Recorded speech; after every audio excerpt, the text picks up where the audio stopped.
বাড়ি ঠিকঠাক করে নতুন অর্থ বছরে ভাবছেন সংসার সাজাবেন, তাহলে পরিকল্পনার সঙ্গে খরচের হিসাবটা মিলিয়ে নিন। বড়সড় খরচের চাপ আসছে গৃহ নির্মাণ কিংবা সজ্জায়। ক্লিংকার আমদানিতে শুল্ক বাড়ানোর প্রস্তাবে বাড়তে পারে সিমেন্টের দাম। 20% সুনির্দিষ্ট কর বসছে রড উৎপাদনে।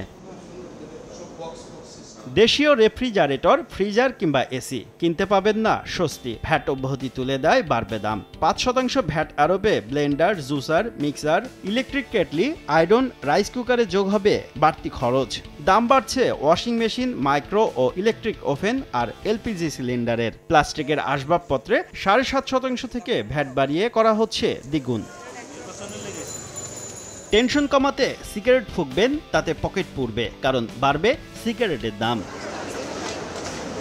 খরচের বোঝা মাথায় নিয়ে বাসায় ফিরে দেখবেন ভাত ঠান্ডা, গিন্নি গরম। কারণ আমদানিতে সর্বনিম্ন শুল্কায়ন মূল্য $20 থেকে $40 করায় বাড়ছে বিদেশি লিপস্টিক, ফেসওয়াশ সহ মেকআপ সরঞ্জামের দাম।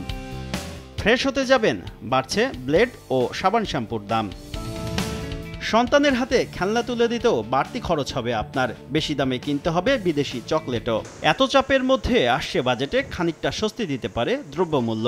ধান, চাল, গম, আলু, কাঁচা চা পাতা সহ নিত্যপণ্য সরবরাহে কমতে পারে ব্যয়। দাম কমবে ভোজ্য তেলের। প্রতি টনে 500 টাকা কমতে পারে চিনির কাস্টমস শুল্ক।